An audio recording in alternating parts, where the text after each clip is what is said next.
Okay, हम लोग इस बात पे चर्चा ये थी कि साधुओं की परित्राण करने के लिए भगवान आते हैं और जब सद्धर्म का लोप हो जाता है तब आते हैं। और उसके बाद साधुओं का वर्णन किया गया और उसके बाद यहाँ पे बताया कि जो बहुत बुरी कार्य भी कर दे कदाचित, लेकिन भगवान की शुद्ध भक्ति में लगा हुआ है तो साधु कहा जाएगा।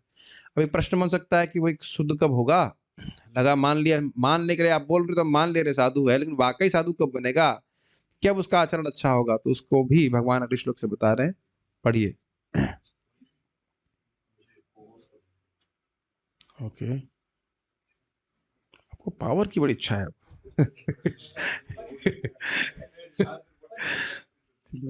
क्लास नहीं सुने जब तक को होस्ट नहीं बनाएंगे। ठीक है, ठीक है। हाँ ठीक है, ओके ओके, प्लीज स्टार्ट। आदत के कारण या संयोगवश वह कभी कभी अपनी असत प्रवृत्तियों के सामने झुक जाता हो। अगले श्लोक में श्री कृष्ण कहते हैं, क्षिप्रम भवति धर्मात्मा शाश्वत शांतिम क्षिप्रम भवति, धर्मात्मा। एक व्यक्ति बोलेगा माइक पे, या तो आप या मैं। क्षिप्रम भवति धर्मात्मा शाश्वत शांतिम निगच्छति कौन्तेय प्रतिजानीहि न मे भक्तः प्रणश्यति। क्षिप्रम भवति धर्मात्मा, क्षिप्र मतलब बहुत जल्दी, भवति हो जाता है, धर्मात्मा भवति मतलब मतलब प्रेजेंट टेंस में होता ही है। राम जाता है, राम गच्छति, क्षिप्रम भवति तो प्रेजेंट टेंस है, होता ही है, बहुत जल्दी हो जाता है धर्मात्मा। शाश्वत शांतिम निगच्छति, वह शाश्वत शांति को प्राप्त करता है। अब उसके हृदय में कोई परेशानी नहीं आती है, भगवान के धाम जाता है। कौन्तेयः प्रतिजानी, हे कुंती पुत्र तुम प्रतिज्ञा करो। क्यों? मथुरा के लोग कभी कभी झूठ बोलते हैं। ये अच्छा रंगन बोलते हैं, कभी कभी मथुरा वाले झूठ बोल देते हैं, तो इसलिए भगवान कह रहे हैं कि फिर वो कहते हैं नहीं, लेकिन अपने से नहीं झूठ नहीं बोलेंगे। कौन्तेय प्रतिजानी ही न में भक्त प्रदर्शित, जानते हैं कि भगवान अपनी प्रतिज्ञा भले तोड़ दे, लेकिन भक्त की प्रतिज्ञा कभी नहीं तोड़ते।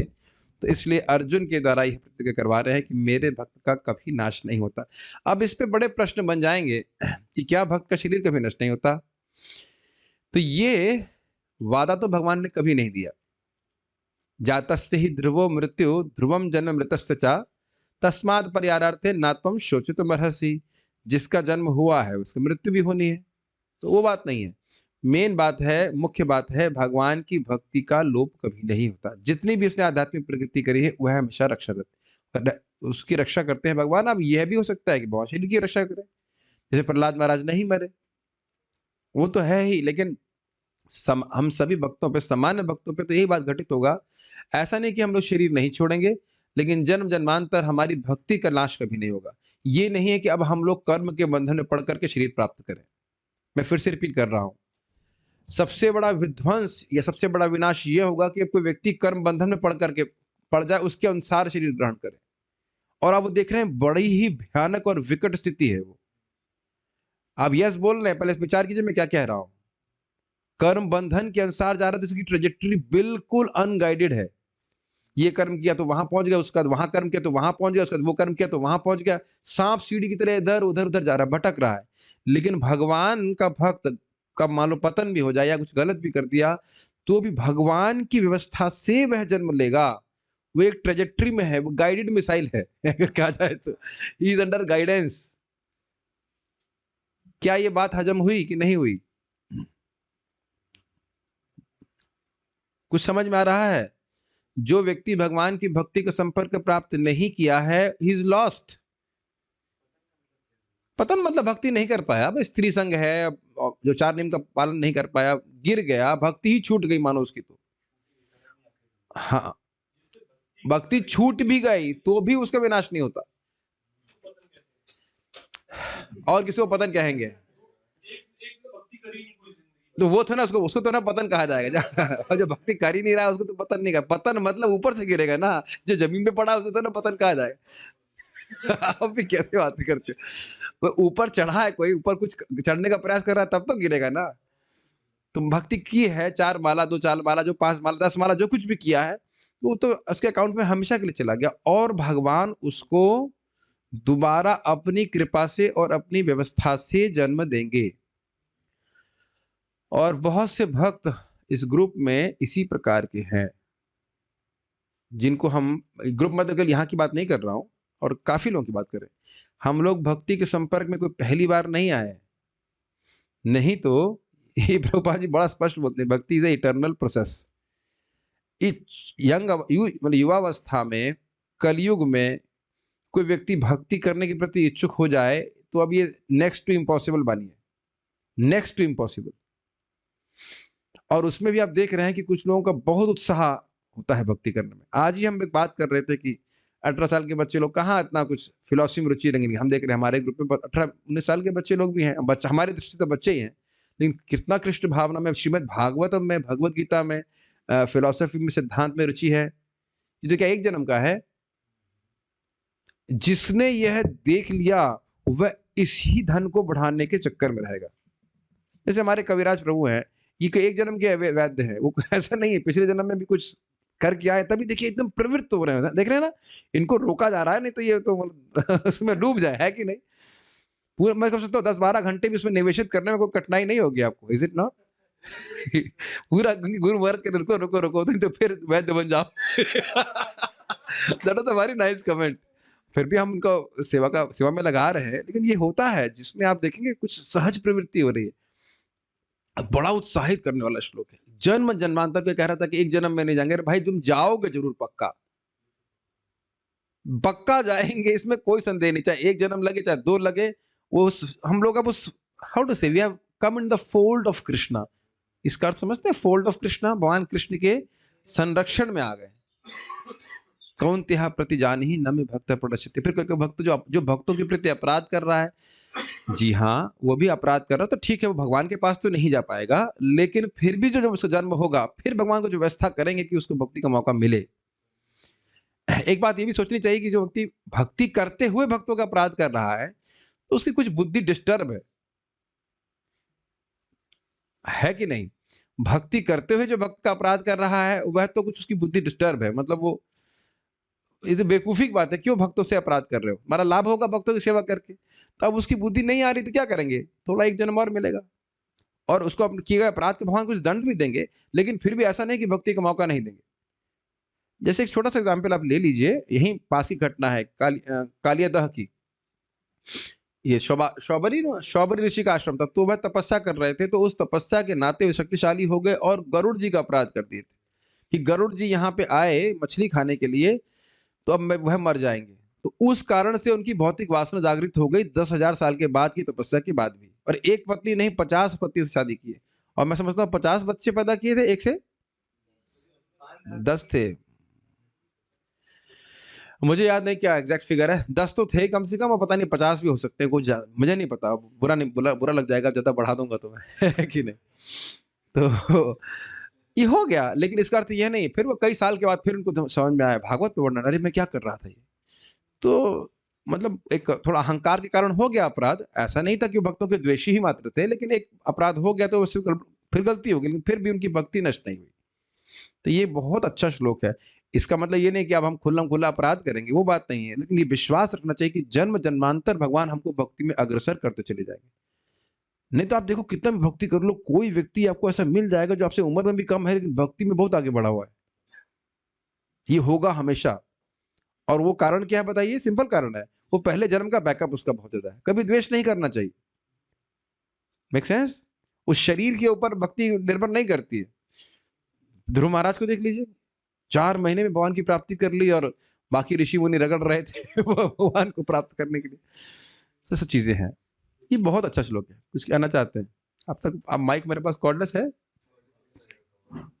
हाँ चल, जो भी चालू कॉर्डलेस होता है बताइए, ऑन तो कीजिए माइक। हरे कृष्ण जी, इस श्लोक पे एक दूसरी किसी टीका में, किसी टीकाकार ने किया अपने, हाँ। एक टीका में मैंने सुना कि ये जो कहते हैं क्षिप्रम भवति धर्मात्मा, इससे पहले जो श्लोक कहा गया है कि अपीच्य से दुराचारे, हाँ, जो ऐसे जो अनन्य भक्ति में लगा हुआ है और गिर जाता है, उसको साधु समझता है, वो जल्दी से क्षिप्रम भक्ति हो जाता है। ये ऐसे टीका किसी टीका के हाँ सही तो है, इसमें क्या गलत है। हम लोग जब उसको पढ़ चुके हैं भागवतम में, इनका कहने का आशय यह है कि जो व्यक्ति अनन्य भाव से भजन कर रहा है वह बहुत जल्दी धर्मात्मा हो जाता है। जो गिर गया है, वो उसको जो साधु समझता है, वो जल्दी धर्मात्मा हो जाता है। अच्छा हाँ, ये भी सही कह रहे हैं कि जो व्यक्ति, एक ये भी टीका इसमें बताया गया कि जो व्यक्ति, ठाकुर गुजरात की हाँ अभी मुझे ठीक ठीक याद नहीं, उसे सामने देखना पड़ेगा क्या लिखा है, कि जो व्यक्ति, अभी मैं स्मृति से नहीं बोलना चाहता, जो टीका से बोला जाता तो याद रहना चाहिए, लेकिन हाँ आप सही कह रहे हैं, कुछ कुछ ऐसे मैंने पढ़ा है। बट पॉइंट इज दैट कि भगवान श्री कृष्ण की भक्ति करने वाला अनन्य भाव से जो भक्ति कर रहा है, भगवान कृष्ण इज सो ग्रेटफुल, उसकी जन्म जन्मांतर वे रक्षा करते हैं। और ये तो बहुत आगे की बात है, अजामिल तो कोई में अनन्य भाग नहीं थे। अजामिल हमारे सबसे बड़े शिक्षा गुरु हैं, कि अजामिल तो कोई अनन्य भजन भी नहीं कर रहे थे, ये भी नहीं पता था कि मैं भक्ति ही कर रहा हूं, भक्ति भी कर रहा हूं, ही नहीं भी, तब भी भगवान रक्षा किए। तो ये सब चीजें हैं। बहुत अच्छा श्लोक है। तो यानी कि जो व्यक्ति इस प्रकार से, इसको श्रीमद् भागवत में भी हम सुन चुके हैं, वासुदेव भगवती भक्ति योग प्रयोजिता जनेते आशु वैराग्यम ज्ञानम चेद हेतुकम। बड़ा सुंदर इसका एक अर्थ आप लोग सुनिए। वासुदेव भगवती, भगवान वासुदेव में भक्ति योग प्रयोजिता, वैसा भक्ति योग जिसका प्रयोजन भगवत प्रेम है, उस प्रकार से नियोजित होने से वैराग्य और ज्ञान बहुत जल्दी उत्पन्न हो जाता है। है तो ज्ञान, ये अर्थ चक्रवर्ती बात ली थी। एक अर्थ तो है भगवान की भक्ति कर रहा है तो वैराग्य और ज्ञान उत्पन्न हो जाता है बहुत जल्दी से, लेकिन कहीं कहीं आप देखेंगे कि ऐसा नहीं हो रहा है। सालों साल भक्ति कर रहा है और नहीं हो रहा है, तो मूल बात यही है कि वो किस प्रयोजन से भक्ति कर रहा है। बहुत सूक्ष्म बात है। यद्यपि हम लोग काम क्रोध आदि से जैसे इन्फेक्टेड हैं, लेकिन किस उद्देश्य से भक्ति कर रहे हैं उस पर निर्भर करता है कि भक्ति देवी किस प्रकार से, कितनी तीव्रता से हमारे हृदय में कार्य कर रही है। बहुत सूक्ष्म बात है। इज इट कैच कर पा रहे हैं इसको आप? यद्यपि मैं काम क्रोध आदि से इन्फेक्टेड हूं, लेकिन भक्ति जब कर रहा हूं तो भक्ति का उद्देश्य भगवान की भक्ति प्राप्त करना है। यही श्रील रूप गोस्वामी पाद इसको बताया ना, नाभिलाषिता शून्यम। द एस्पिरेशन इज भक्ति ओनली, न मुक्ति न भोग। ये कुछ डाइजेस्ट हुआ या अब कहेंगे भाई जिसके हृदय में काम क्रोध है वह कैसे भगवान की भक्ति कर सकता है? शुद्ध विवेक के द्वारा कि मैं आत्मा हूं और इन क्षुल्ल सुखों से, क्षणिक सुखों से मेरा कोई प्रयोजन नहीं है, और जो मैं अभी हरे कृष्णा कर रहा हूं इसके द्वारा मैं अपने हृदय को शुद्ध करके भगवान की भक्ति प्राप्त करना चाहता हूं। ये बात बहुत सामान्य सी लगती है, but it makes a lot of difference. और यही प्रभुपाद जी बोलते हैं कृष्ण भावना में प्रगति व्यक्ति की मनोवृत्ति पे निर्भर करती है। Advancement in Krishna consciousness depends on the attitude of the follower. ठीक है, यही बात मैंने आपको अलग भी समझाई थी कि ओम तत्सत वाले श्लोक में 17-25 गीता भूषण टीका देख लीजिएगा। भगवान का नाम बहुत शक्तिशाली है, और यदि निष्काम भावना से किया जाता है तो मुक्ति की इच्छा को जागृत कर देता है, अर्थात जगत से विरक्त कर देता है व्यक्ति को। तो थोड़ा सा अपनी इंटेंशंस को चेक करना चाहिए। नाम तो प्रभावशाली है ही, लेकिन इंटेंशन अगर सही होगी तो थोड़ा भी करेंगे तो बड़ा तीव्र प्रभाव हो जाएगा। ओके, तो हम ये बात सब कह रहे थे कि क्षिप्रम उसी व्यक्ति के लिए होगा जो अनन्य भाग होकर के भगवान की भक्ति कर रहा है। यद्यपि वह भी गिर रहा है, लेकिन उसका क्या भाव है? मैं गिर भर रहा हूं लेके, और मेरा सामर्थ्य भी नहीं कि मैं इन अवरोधों को स्वयं हटा सकूं, भगवान हटाएंगे, हम भगवान की शरण में हैं। ठीक है, ओके, पढ़िए। वह शीघ्र ही धर्मात्मा हो जाता है और स्थायी शांति प्राप्त करता है। हे कुंती पुत्र, निडर होकर घोषणा कर दो कि मेरा भक्त कभी नष्ट नहीं होता। भगवत गीता 9.31। क्योंकि उस व्यक्ति ने अपने आप को कृष्ण भावनामृत में समर्पित किया है, इसीलिए श्री कृष्ण यहाँ घोषणा करते हैं कि वह शीघ्र ही सदाचारी हो जाएगा। जैसे बिजली के पंखे का तार निकाल देने पर भी पंखा कुछ देर तक चलता रहता है, किंतु यह निश्चित है कि पंखा थोड़ी देर में अवश्य रुक जाएगा। जो ही हम श्री कृष्ण के चरण कमलों की शरण लेते हैं, क्यों ही हम अपने सकाम कर्मों का बटन बंद कर देते हैं। और यद्यपि ये कर्म कुछ समय तक चलते रहते हैं, तथापि यह निश्चित है कि वे शीघ्र समाप्त हो जाएंगे। ये समझ में आया प्रभुपाद ने कितना सुंदर दृष्टांत दिया है। अभी हम कई बार क्लासेस में करते भी हैं ऐसे करने के लिए। समझाने के लिए कि भाई फैन गर्मी में स्पेशली करते, जाड़े में नहीं करते, कि फैन चल रहा होता है, बोलता फैन बंद करो, और कोई व्यक्ति भक्त उठते हैं और फैन बंद भी करते हैं, फिर मैं उनको मतलब ऐसे डांट लगाता हूँ, तुमको बोला नहीं, एक काम भी नहीं कर सकते हो, फैन बंद करने के लिए बोला, फैन क्यों नहीं बंद किया? नहीं नहीं प्रभु जी कर दिया है, लेकिन फैन बंद कर दिया तो चल क्यों रहा है? तो आप जान रहे हैं चल नहीं रहा है, वो धीरे क्रमशः क्रमशः वह रुक रहा है। Does that make sense? वो इनहा इंग्लिश आप लोग फिजिक्स पढ़े तो इनर्शिया कहा जाता है। इनर्शिया जानते हैं आप लोग? रोटेशनल इनर्शिया, लोग बहुत सारी थे, भूल गए सब। तो पहले का एक भाव है अभ्यास, इस कारण से वो फैन घूम रहा है। ये आप लोग सुन तो बहुत बार चुके हैं, अप्लाई करते हैं? अप्लाई नहीं करते हैं। दूसरा भक्त अगर कुछ बर्ताव गलत कर दे तो ये नहीं समझ रहे हैं कि स्वभाव का कितना बड़ा प्रेशर है, कितना खराब आदमी, देखिए 5 साल से भजन कर रहा तब ऐसा बर्ताव कर रहा है, इसको भक्त कहते हैं? भक्त को ऐसे करना चाहिए क्या? हम जोर जोर से नहीं बोलते ऐसे, और ना बोल रहे हो मन में तो बोलते ही ऐसे। और भक्त मैं बोल रहा हूं केवल मतलब ब्रह्मचारी नहीं, चाहे व्हाइट में हो चाहे कुछ हो, कोई ना कोई तो खराब बर्ताव करेगा ही। और अच्छा ये भी बता दीजिए, क्या सब लोग इसी प्रकार से अनन्य भजन कर रहे हैं? अनन्य भजन कहाँ हो रहा है सबका? तो भक्त के समाज में है, हमें अपना शुद्धिकरण करना है। अब कौन व्यक्ति कितना करना चाहता है वो उसके झोले की बात, उसमें झोले में पड़ा हुआ है, वो प्रोजेक्ट उसका है। मैं क्यों बोल रहा हूं को पता है? इसके द्वारा हम द्वैतता से बचेंगे, डुअलिटी से। ये आदमी तो अच्छा नहीं है और वो आदमी अच्छा नहीं है, ये भक्त ये दुर्गुण। तुम सभी के बाप हो, गुरु हो, बताइए, सब आप ही की शरण लिए हैं कि हमको बताइए कैसे भक्ति करनी चाहिए। ये मैं कई बार रिफ्लेक्ट करता हूं कि भाई ये करने तो मैंने इसको ज्वाइन किया हूं ना। Does that make sense? इसीलिए ज्वाइन किया है इसको, अपने शुद्धिकरण के लिए किए हैं। ये बात ये भूल जाते हैं, अपने शुद्धिकरण के लिए किए, भूल जाते हैं। जब तक कोई साइन अप नहीं करता है कि भाई हमें गाइडेंस दीजिए, तो क्या जरूरत है उसके पीछे लगने की? वैसे भी नहीं सुनेगा आपकी बात। और बहुत दूसरी बात ये भी है कि आप मान लो दे रहे हो तो यह भी ध्यान रखना चाहिए कि व्यक्ति तुरंत नहीं मान पाएगा, अभ्यास पहले का है, तो we have to give that space to him. भाई वो हरे कृष्ण मंत्र कर रहा है, मुख्य बात है कि उसको साधना के लिए प्रेरित किया जाए कि अच्छे साधना कीजिए। अच्छे साधना करेंगे, धीरे धीरे करके वो अपने आप समझ में आ जाएगा, उसको अपने आप समझ में आ जाएगा कि मैं गलत हूं, यह भी तो समझ में नहीं आता लोगों को। क्या संभव है आपको? खुद भी हम ऐसा करते हैं, सामने वाले भी समझ नहीं पाते कि वो गलत हैं। ये प्रैक्टिकली बात आप समझ पा रहे होंगे मैं क्या कह रहा हूँ। And it will take some time for him to understand this. मैं अपना ही उदाहरण दे रहा हूँ। जब मैं ज्वाइन किया था तो मुझे एक सेवा दी गई थी गेट पे खड़े रहने की, केवल मंदिर के ब्रह्मचारी आएंगे। अब उस वक्त हम थोड़ा नए थे, जोश ज्यादा था कि भाई नहीं मन, और बाहर का ब्रह्मचारी का तो यहाँ नहीं घुसेगा, वो उधर खाएगा, ऐसा वैसा। तो भक्त लोग गुस्सा भी हो गए थे। अब समझ में आता है क्या हम मूर्खता कर रहे थे। अरे भाई खा लेने तो, ब्रह्मचारी बाहर का हो अंदर का, उसे क्या फर्क पड़ता है? वहीं पे यमराज हम ही बनने के लिए आए। इसीलिए ऐसी जगहों पे नए भक्तों को नहीं लगाना चाहिए, उससे बड़े अपराध बन जाते हैं। क्या फर्क पड़ता है? कोई इज इट नॉट, नहीं इंचार्ज ने बोला है करने के लिए, तो हम और कोई नया भक्त बड़े सीनियर भक्त को ऐसे मना करते, प्रेम से भी मना करेगा तो उसे बहुत बुरा लगेगा, है कि नहीं? हमको बोल रहे हो ऐसा करके। मैं अपनी ही गलतियां बहुत सी दिखती हैं इस तरह से। तो धीरे धीरे धीरे करके व्यक्ति इवॉल्व होता है। We are infected by modes of matter nature.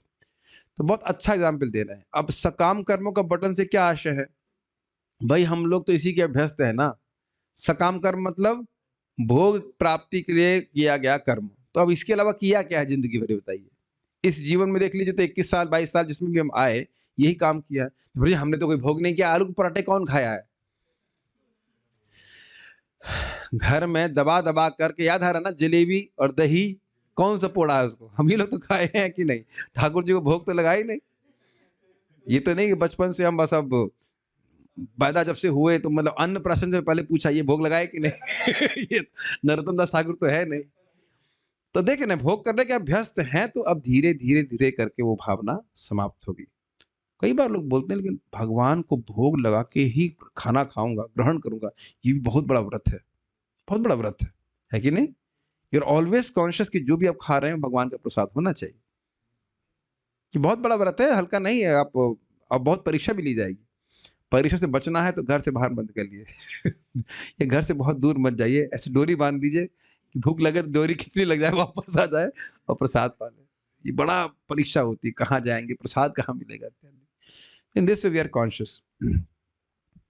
इसको एक और एंगल से आप देखिए, भक्त ही, बहुत से भक्तों के से होगी व्यवस्था और जीवन में आएगा भी कि आप भौतिकता में बहुत प्रगति कर सकते थे, लेकिन अब भगवान की भक्ति करने से वो स्विच ही ऑफ कर दिए। मतलब आप कोई कहे कि संकल्प भी नहीं उठता है कि व्यक्ति उसमें धन प्राप्त करने के लिए सबके लिए प्रयास करे। This is a beauty of Krishna consciousness. ये दिखाता है कि वैराग्य हुआ है। कोई बाध्य नहीं है कि पैसा ना कमाए। हमारे सामने भक्त लोग दिख रहे हैं जिनके 75,000 रुपए का महीने का पैकेज मिल रहा है, कुछ मिल रहा है, वो पैकेज उन्हें डब्बे में डाल के रखा, नहीं करना। और यही दिखा रहा है कि कृष्ण भावना का में रुचि भगवान प्रस्तुत कर रहे हैं। देखिए, हम ऐसी बातें बोल रहे हैं जो प्रत्यक्ष भक्त लोग देख रहे हैं, ताकि उनको विश्वास हो जाए कि भक्ति कार्य कर रही, जो उनके संग घटित हो रहा है। और शायद भक्ति नहीं करते तो बड़ा पैकेज नहीं मिलता, लेकिन भक्ति कर रहे हैं तो माया देगी। पुणे में 14 लाख का पैकेज 20 लाख का पैकेज इत्यादि इत्यादि है ना। आपको भी अमेरिका में बुला रहे हैं ना, ऐसे करके। क्या करोगे वृंदावन, भगवान के पास अभी थोड़ा ना जाना है, बाद में चले जाना है, बुढ़ापे में आ जाना है, इत्यादि इत्यादि। ये समझ में आया सकाम कर्मों का बटन कैसे बंद हो जाएगा। न सिर्फ खाना पीना, ये जो अन्य जगत में महान बनने की इच्छा है वह भी समाप्त हो जाती है। इस लाइक भगवान पंगु बना देते हैं इंटरनली, बिकम्स हेल्पलेस, कुछ करने का इच्छा ही नहीं करती जगत में। बड़ा अच्छा है ना, भक्ति really works very nicely and irreversibly also. अब ऐसा नहीं है कि हम कोई और जीवन सोच लें। अगर कोई अपराध ना हो तो अब भगवान की टच वुड नहीं हो कोई अपराध, थोड़ा सतर्क रहें तो अब बुद्धि में कोई और चीज आए, ऐसा संभव नहीं लगता है। ठीक है। और ये भी इंटरेस्टिंग है कि जब इस प्रकार की मति होती है कि हम भागवत पढ़ें, गीता पढ़ें, जप करें, तो ऐसे ही लोगों का संग करने लग जाएंगे, तो फिर से और भावना बढ़ जाती है कि यही करना है कि नहीं। पढ़िए। यह नितांत सत्य है कि जो कोई भी कृष्ण भावनामृत का आश्रय लेता है, उसे सदाचारी बनने के लिए पृथक रूप से कोई परिश्रम नहीं करना पड़ता। उसमें समस्त सद्गुण स्वतः आ जाएंगे। इससे पहले कि हम खाली सिद्धांत सीखें, पहले अपने ही जीवन में देख लीजिए। सबसे बड़ी तपस्या कलयुग में सुबह उठ के स्नान करना है। आप लोगों को नहीं लग रहा ना अभी। और क्या कहते हैं उसको, रिवर्स मारिए पीछे, जब हम भक्ति में नहीं थे, 10 बजे, कोई 12 बजे, कोई टाइम तो है नहीं नहा स्नान करने का। हाँ, ठंडी में तो ना रोज स्नान किया जाता है। वंशी ना भी आप कर, अब ब्राह्मण है आप तो। आईआईटी में तो 2 महीने का रिकॉर्ड बनाया था किसी ने, एक बना। आईआईटी में तो अच्छे है ना, एडवांस स्टूडेंट। 2 महीना कोई ना नहाए, और हमने तो सुना है गर्मी का रिकॉर्ड है ये। क्या स्थिति था होगा भाई। अब देख रहे हैं कि ऐसे कैसे लोग आते हैं। और सबसे बड़ी बात है कि एमलेस लाइफ थी। तो आप देख रहे हैं कि एकदम से ये सभी भक्त they can raise their hands, पता भी नहीं चल रहा है कि ट्रांसफॉर्मेशन हो कब रहा है, इतना सटल है। और एक्चुअली पहले दिन से जब हरि नाम जब करने लगे तो ट्रांसफॉर्मेशन शुरू हो रहा है, and you are feeling more and more attracted toward Krishna. और आप ये भी नहीं कह सकते कितना हो गए हैं, लेकिन पहले से बहुत अधिक है। क्वांटिफाई नहीं कर सकते ना, 2 किलो, 5 किलो, 3 किलो, बट पहले से अधिक है, ये अनुभव कर रहे हैं कितना। देखो, मैं इसलिए ऐसी बातें बोल रहा हूँ कि जो मैं एक्सपीरियंस कर रहा हूँ आप लोग भी एक्सपीरियंस कर रहे होंगे। ऐसा नहीं कि हम सब अनर्थ से मुक्त हो गए हैं, सब शुद्ध हो गए हैं, but we can't think of a different life. Miserable it will be, is it not? तो यही कह रहे हैं कि व्यक्ति को परिश्रम करने की जरूरत, जैसे सिंपल सी बात, जैसे आदमी दवा खा रहा है, अब उसको ठीक होने के लिए और कोई परिश्रम करने की जरूरत नहीं है, इज इट नॉट? वो दवा खा रहा है, दवा से अपने आप ही सारे प्रभाव होता चला जाएगा। ये प्रपात कह रहे हैं। और इस प्रकार का परिवर्तन शायद ही आप किसी संस्था के लोगों में देखेंगे। जो अन्य संस्थाएं हैं जो प्रचार कर, मतलब अपने अपना प्रचार कर रहे हैं, लोगों के जीवन में सैद्धांतिक परिवर्तन और दिनचर्या का परिवर्तन चलो कुछ कुछ हो जाए, लेकिन सिद्धांत ही परिवर्तन हो, ये बहुत मुश्किल है। और मतलब मेरे सही सिद्धांत की तरफ, अब सिद्धांत तो चल ही रहा है उनका कुछ, और मतलब एकदम क्लियर कट अंडरस्टैंडिंग कि भगवान कौन है, हमें कहाँ पहुंचना है, क्या करना है, ये आप लोग किसी को भी पूछ लीजिए इस कौन छोड़ करके, किसी को नहीं पता क्लियरली करना क्या है। और प्रभुपाद जी का बहुत आप लोग देखेंगे मतलब वंडरफुल मास्टरी कि वो एकदम बता देते हैं शुरुआत से ही कि आपको करना क्या है। क्यों बता देते हैं? क्योंकि उनको पता है। Very simple, is it not? Make sense? It's very simple. और बाकी गुरु क्यों नहीं बता पा रहे हैं? क्योंकि उनको पता ही नहीं कि सॉल्यूशन है क्या। थोड़ा बहुत ऐसे कहेंगे, थोड़ा नाक दबा दो ऐसे करके, हवा ले लो ऐसे करके, तो you become little peaceful, but they don't know. So मैं एग्जाम में नाम ही ले लूं, रामदेव जी किसी को बताए हैं कि मुक्त कैसे होगा जी? I mean with all due respects, he is taught yoga and everything. आज तक किसी प्रवचन में बताया है कि भाई तुम ये करोगे तो तुम मुक्त हो जाओगे? सारे प्रवचन आप ढूंढ सकते हैं, किसी एक प्रवचन में नहीं बता पाए। और भी बहुत से लोगों का नाम हम स्मरण कर सकते हैं, राजीव दीक्षित जी फॉर एग्जाम्पल, तुम मर के बेचारे लड़ेंगे नहीं बस से, किसी जगह एक प्रवचन में नहीं बोले होंगे कि तुम मुक्त कैसे हो सकते हो। उसके बाद बहुत सारे अरबाबे और जोड़ लीजिए आप, किसी बाबा को ये नहीं बता रहा है कि तुम मुक्त कैसे होगे, और अगर बताएंगे भी तो मुक्त होकर के कहां जाओ किसी कोई धारणा नहीं। Then you see how special we are. आप नेट मतलब जो लोग यूट्यूबर्स हैं, मतलब देखने में रुचि रखते हो, अब छान लीजिएगा, और कुछ बताएंगे भी तो किच पिच धारणा हो कि कोई क्लियर नहीं बता रहा है कि मुक्ति का अर्थ क्या है। एटलीस्ट शास्त्र के द्वारा तो नहीं बता रहा, अपने मन से कुछ बताता हो तो अलग बात है। तो इसलिए हम खाली कह रहे थे कि भगवान की भक्ति करने से सारे सद्गुण अपने आप आते हैं, क्योंकि वैद्य जो है वो मतलब भक्ति की जो दवा है वो एकदम सटीक है, और वो सीधे अविद्या पे कार्य करती है, विद्या की ही दवा है। Does it make sense? Jaundice की दवा के लिए, टाइफाइड की दवा, जॉन्डिस की बीमारी के लिए टाइफाइड की दवा नहीं खिलाई जा रही है यहाँ पे, जॉन्डिस की ही दवा खिलाई जा रही है। आगे पढ़ेंगे। श्रीमद् भागवतम में कहा गया है कि जो व्यक्ति कृष्ण भावनामृत को प्राप्त हो जाता है वह साथ में सब सद्गुण भी प्राप्त कर लेता है। इसके विपरीत अगर व्यक्ति ईश्वर भावना से रहित है तो उसमें चाहे जो भी उत्तम गुण हो वे सब व्यर्थ हैं, क्योंकि उसे अवांछित कर्मों को करने से किसी प्रकार रोका नहीं जा सकेगा। अगर कोई व्यक्ति कृष्ण भावनामृत से रहित है तो वह इस भौतिक जगत में दुष्कृत्य किए बिना नहीं रह सकेगा, यह निश्चित है। क्या श्रील प्रभुपाद जी ने बात बोली, श्लोक सबको याद होगा। यस्यास्ति भक्तिर्भगवत्या किंचना सर्वैर्गुणैस्तत्र समासते सुरा हराव भक्तस्य कुतो महद्गुणा मनोरथेना सतधावतो बहिः। यस्यास्ति भक्तिर भगवती अकिंचना, जिसकी भगवान के प्रति अकिंचन, निष्किंचन, निष्काम, अव्यभिचारी, एकला नहीं होता, केवला, एकला बोल दिया, एकांतिक इत्यादि अलग अलग नाम है, प्रॉम्प्ट कर रहे हैं लेकिन हीरो पंडित बने नहीं अभी। तो इस प्रकार की भक्ति है तो उसमें सारे गुण आ जाते हैं। किसके सारे गुण आ जाते हैं? सर्वैर गुणस्तत्र समासते सुरा, देवताओं के सारे गुण आ जाते हैं। आप जानते हैं मैं क्या बोलूंगा आगे? चक्रवर्ती बाद या जीव गोस्वामी जी कहते हैं कि भाई देवताओं के गुण, इसी श्लोक पर टीका करते हुए कहते हैं देवताओं के गुण तो देवताओं के उपासक में भी आ जाते हैं, लेकिन ऐसा नहीं है, भगवान के भी गुण भक्त में आ जाते हैं। और यही नहीं, देवता अपने सारे सद्गुणों के साथ उस भक्त में निवास करते हैं, भगवान अपने सद्गुण के साथ उसके उसमें निवास करते हैं, हृदय में निवास करते हैं।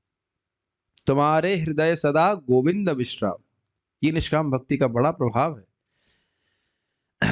और तो सारे गुण आ जाते हैं, और आ जाते हैं, भगवान आ जाते हैं तो भगवान निकालने, तो भगवान को तो कोई निकाल नहीं सकता है। अब भगवान हृदय में विराजमान है तो बाह्य कुछ भी परिस्थिति हो उसके गुण एक रस रहते हैं। Does that make sense to you? मैं क्या कह रहा हूं? एजिटेट नहीं हो सकता कि अब आज बाहर कुछ ठंड लग रही है, गर्मी है, या कुछ मान अपमान है तो अब उसके गुण वह प्रकाशित ना हो, वह गुण हमेशा ही प्रकाशित हो रहेंगे। ये ध्यान से सुनिए इस बात। और उसके बाद कह रहे हैं हराव अभक्तस्य, जो भगवान हरि का भक्त नहीं है उसके, हराव अभक्तस्य कुतो महत् गणा, कितने भी महान गुण हो। क्या महान गुण है उसके?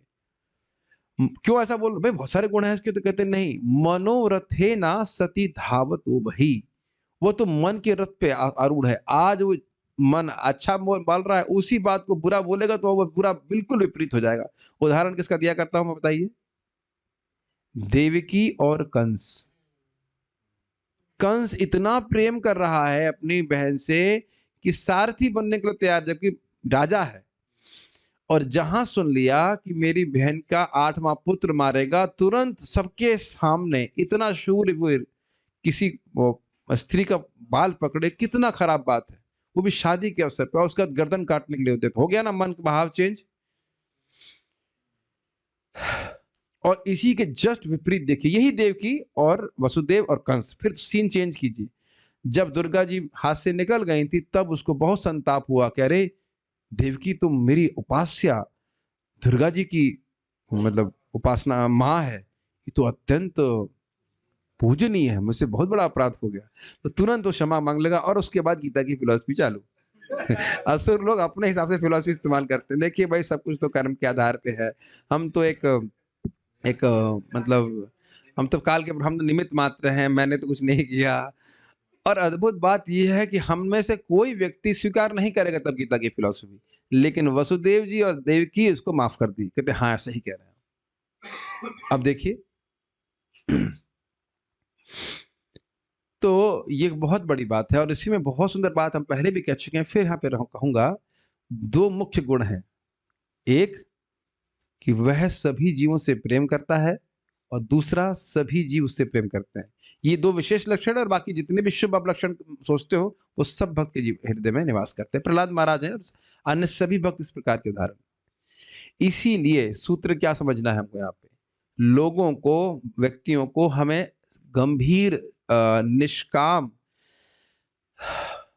अमाया मतलब धोखा ना देने वाला भक्त बनने की ट्रेनिंग देनी है और बाकी सारे सद्गुण अपने आप आ जाएंगे। फिर में समझ में आया मैं क्या कह रहा हूं? We have to train devotees in sincerity. English में कहा जाए, हिंदी में कैसे कहेंगे इसको? कोई कुछ नहीं कहना चाहता, इंग्लिश भी समझ में नहीं आई। सिंसियरिटी मतलब निष्कपटता की, हाँ निष्कपटता की ट्रेनिंग दी जानी चाहिए लोगों को कि निष्कपट भाव से भगवान का भजन करें। अगर हम भक्ति के बदले में कुछ और मांग रहे हैं तो वस्तुतः कपट ही है। ठीक है, वैसे भी करें तो ठीक है, लेकिन वस्तुतः ट्रेनिंग, वास्तविक ट्रेनिंग है निष्कपट भाव से भगवान का भजन करें। तो निष्कपट भाव से भजन करेगा और निश्चित रूप से सारे सद्गुण आ जाएंगे। ये बहुत बड़ा सूत्र मिल रहा है क्योंकि हम सभी लोग अपने में कुछ न कुछ न्यूनता, कुछ न कुछ कमी देख रहे हैं। ये तो आप नहीं कह सकते हम परफेक्ट हो गए, ऐसा तो कोई नहीं कह रहा। तो कैसे वो न्यूनता पूर्ण होगी? भगवान की भक्ति से। कैसी भक्ति से? अकिंचन भक्ति। और उसको काम क्रोध आदि से ग्रस्त होने के बाद भी किया जा सकता है। जब यहां बोला जा रहा है कि उसमें सारे भक्त के गुण, अच्छे गुण आ जाते हैं, अर्थात पहले नहीं थे।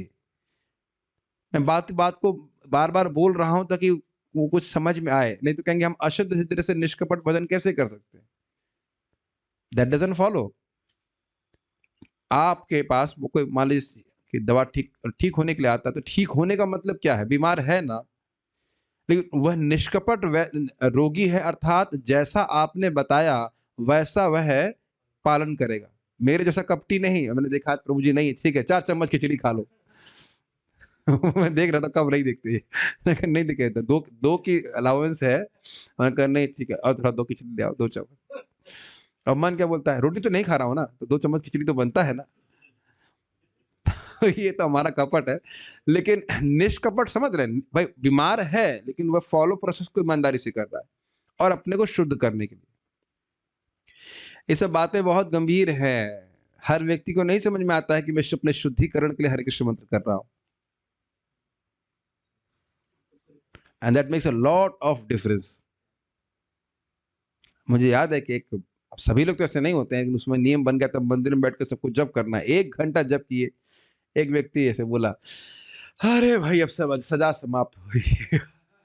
सजा है वो, ऐसा ऐसी टू द इफेक्ट ऐसे ही बोले, ये सजा है क्या? तो उनकी गलती नहीं, जो उनको ट्रेन, जो भक्ति में लाए वो इस प्रकार से उसको बना दिए कि जब करना कोई सजा है। हाईएस्ट प्यूरिफिकेशन उससे हो रहा है। सही नहीं आओ, ये मुझे परम पूज्य गिरिराज महाराज की बात हमेशा याद रहती है कि we have to train devotees to be sincere. बस बाकी सब अपने आप हो जाएगा, जैसे आप यहाँ पे देख रहे हैं हमारे पास कुछ समय, थोड़ा पढ़ लेते हैं। हाँ, एक और बात रह गई हमारी, जो भगवान का भक्त नहीं है वह दुष्कर्म किए बिना नहीं रह सकता, वो माया की ही शरण में है। ये बात हम सब भक्तों को बहुत ध्यान पूर्वक सुननी होगी कि यद्यपि आपके कुछ कदा मतलब ऐसा हो सकता है, मैंने भी सोच रहा हूँ कि आप लोग मान रहे हो, लेकिन हो सकता है कि आप कहो कि आपके भौतिकतावादी जो रिश्तेदार हैं वो बहुत अच्छे हैं और आपसे बहुत मीठा बोलते हैं, लेकिन बस ध्यान रखिएगा कि वो खाली, बस आप थोड़ा सा देखिए कहाँ उनकी इंद्रिय में जरा सा बाधा दे दीजिए, देखिए तुरंत कोर्ट में ले आएंगे आपको। समझ में आ रहा है कि नहीं? एकदम सीधे कोर्ट में लेके आ जाएंगे। गलत तो नहीं कह रहे हैं, सुपर एनवियस। और मैंने देखा है कि भाई जैसे बातचीत में या बोलते समय हो सकता हो मेरे मुख से कुछ कठोर निकल जाता हो, मैं मानता हूँ कठोर निकलता ही है या कठोर ही निकलता है, ऐसे भी कह सकते हैं, लेकिन इच्छा ये नहीं होती कि उस व्यक्ति का अपकार हो जाए। और ये सभी साधुओं पे होता है। कुछ मान लीजिए बोल रहे हैं साधु लोग, तो लगता है कि बड़ा कटु बोल रहे हैं, हमें क्यों बोल रहे हैं सुबह उठने के लिए, या हमें क्यों बोल रहे हैं जब में नहीं सो रहे हैं तो हमें क्यों बोल रहे हैं ऐसे, या हमें पढ़ने के लिए क्यों बोल रहे हैं ऐसे, ऐसे क्यों बोल रहे हैं, बहुत सारी चीजें के लिए बोल रहे हैं, तो लगता जरूर है लेकिन वो अहित के लिए नहीं बोला जा रहा है। ठीक है। और बाकी जो भौतिकतावादी लोग हैं वो आपको जरूर इस प्रकार से प्रोत्साहित करेंगे कि भाई क्या भक्ति कर रहे हो, ये करने की क्या जरूरत है, इन लोग इन साधुओं का संग करने की क्या जरूरत है, भक्तों का संग करने की क्या जरूरत है। ये बात आप समझ लीजिए कि जिन लोगों के बीच में आप नाम कमाना चाहते हैं वो हमेशा हमेशा आपसे द्वेष ही करते हैं, ये समझ लीजिएगा। जहां भी आप हीरो बनने का प्रयास कर रहे हो वही सोचेंगे कि टांग नीचे खींच जाए। मैं अपना उदाहरण दे रहा हूँ, जब मेरा आईआईटी भी नहीं हुआ था 12th के साथ में, तो हमारे रिश्तेदार बोले अरे उसमें तो बिरला ही किसी का होता है, और जब हो गया तो कहते हैं मेहनत करेगा तो होगा ही। देखिए, तो दोनों ही सिचुएशन में कोई अप्रिसिएशन नहीं है। मुझे आज मतलब कोई फर्क नहीं पड़ा, लेकिन मैं देख रहा हूँ कि भाई किसके बीच में आप हीरो बन रहे हो, जिनके बीच में हीरो बन रहे हो वो सब तो दुखी हो रहे हैं आपको देख करके। Make sense? और आप देखो भक्त में हम लोग रोज ही तो देख रहे हैं, रोज यही तो हो रहा है, हम देख रहे हैं, जूम पे देखते हैं ओ ये कितना अच्छे से जप कर रहा है, तो ये तो नहीं कहता है क्या करें कि इसका जब खराब हो जाए, ऐसा तो कोई सोचता नहीं है ना, कोई नहीं सोचता होगा। हाँ, व्यक्ति देखता है अरे हाँ कितने से माला कर रहे हैं, हम भी अच्छे से माला कर रहे हैं, है कि नहीं? अरे हम मान लो हम 3:30 बजे उठ रहे हैं, आज हम ऐसे 3:45 पे उठा, देखा तब भक्त लोग सब नहा धोकर टिप टॉप तिलक उला के बैठे हुए जब कर रहे हैं, तो हम ये तो नहीं हाय हम तो रह गए, ये आगे निकल गए, ऐसा तो कभी भावना नहीं आती ना। कितना सुंदर मार्ग है भक्ति का। देख लीजिए जब हम पढ़ाई करते हैं तो कैसी भावना आती थी बताइए, अरे वो आगे निकल जा रहा है, ये हो जाए, उसको नहीं नंबर उसको बताएंगे नहीं है, वो आगे निकल जाएगा, कितना कितना द्वेष का भावना है। ठीक है, हम यहाँ पे रुकेंगे, एक छोटा सा पॉइंट बता देना चाहता हूँ क्योंकि आज इसके लिए हमें डांट खानी पड़ी। डांट मतलब प्रेम से महाराज डांटते। एक भक्त लोग प्रश्न प्रश्न कर रहे थे बार बार कि भी एक तरफ बोलते हैं कि आत्मा का साइज बाल के अग्रभाग का 10,000वां हिस्सा है, और दूसरी तरफ देखें नारद जी तो सब फुल साइज दिखाई पड़ते हैं। नारद जी हैं, अजामिल है, तो पूरा फुल साइज है, तो क्या कहा जाए? तो मैंने कहा महाराज क्या कहना चाहते हो? अब मूर्ख है और तू फॉरवर्ड भी कर रहा है क्वेश्चन मूर्ख को। मैंने कहा ठीक, मैंने कहा ठीक है। कह रहे हैं कि वो प्रश्न भी किसी मूर्ख का फॉरवर्ड फॉरवर्ड कर रहे हो, शब्द बड़ा अच्छा लगा, फॉरवर्ड कर रहे हैं। महाराज तो कहे आप देख नहीं रहे हैं, पहले तो समझना चाहिए कि आध्यात्मिक जगत में जो इक्वेशंस है, जहाँ पे गुणों की सत्ता ही नहीं है, ऐसा नहीं कि गुण कम ज्यादा है, प्रकृति के गुण है ही नहीं, डायमेंशन ही अलग है, उसकी बात आप भौतिक बुद्धि से कैसे समझेंगे जरा बताइए? ठीक है ना? तो अब आध्यात्मिक शरीर क्या है उसकी धारणा आप कैसे करोगे बताओ? अब जरा फिर महाराज ने बड़ा अच्छा उदाहरण दिया कि आप देखो, हम सुनते हैं कि वैकुंठ में जितने भी आकाश हैं वो सब असीमित है कि नहीं? और वह सारा इस ब्रज में जहां हम बैठे हुए हैं, वो सारे वैकुंठ एक कोने में धरे हुए हैं। अपने घर रूम के बगल में देखिएगा, हो सकता है सारे वैकुंठ हो। अब इसको समझा दीजिए आप किसी तरह से। हमें आत्मा की बात तो समझ में नहीं आ रही, शायद वैकुंठ की बात समझ में आ गई है कि नहीं? ये भी तो अचिंत्य है ना इस, या फिर भगवान जाते हैं तो बहुत जल्दी पहुंच जाते हैं कहीं पे, जबकि वैसे स्थान देखा जाए तो बहुत दूर है। तो क्या समझ में आ रहा है हमको आध्यात्मिक जगत का? कुछ भी नहीं। तो जब इसीलिए एक्सप्लेनेशन नहीं दिया गया है, इसीलिए तो एक्सप्लेनेशन नहीं दिया गया है क्योंकि हम समझ ही नहीं पाएंगे। ऐसा नहीं कि आचार्यों को समझ में नहीं आता है, लेकिन वो समझावट के लिए वो व्यक्ति को उच्च स्थिति होनी चाहिए ना, तब तो समझ पाएगा। तो इसलिए इस क्वेश्चन का उत्तर यही है कि हम मूर्ख हैं। आत्मा का साइज 10,000वां भाग है बाल का, वह भी है, और नारद जी का साइज नहीं है, वो भी सही बात है, लेकिन वो सारा साइज जो वर्णन किया जा रहा है सब आध्यात्मिक लेवल से किया जा रहा है। ठीक है, अब हम दोबारा इस क्वेश्चन को फॉरवर्ड कभी नहीं करेंगे। अभी तुम्हारा डांट लगाए, उसका तो महाराज के हाथ में डंडा भी रहता है, फिर पिटाई हो जाएगी। So will not do that, but मैंने कहा महाराज डांट खाने में क्या दिक्कत है, प्रश्न कर देना चाहिए, क्या दिक्कत है। ठीक है, so will close here. Any कोई क्वेश्चन, किसी को कोई प्रश्न है तो मैं लिख सकता हूँ।